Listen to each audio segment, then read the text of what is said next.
Taste the Daily.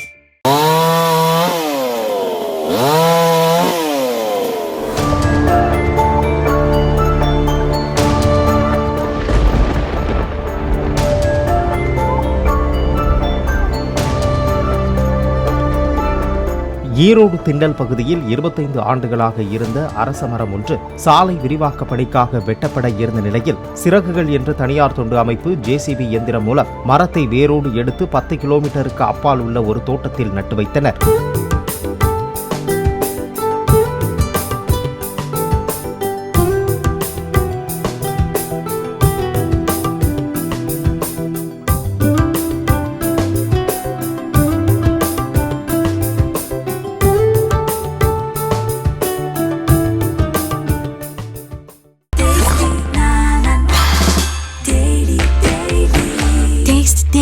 Taste the Daily.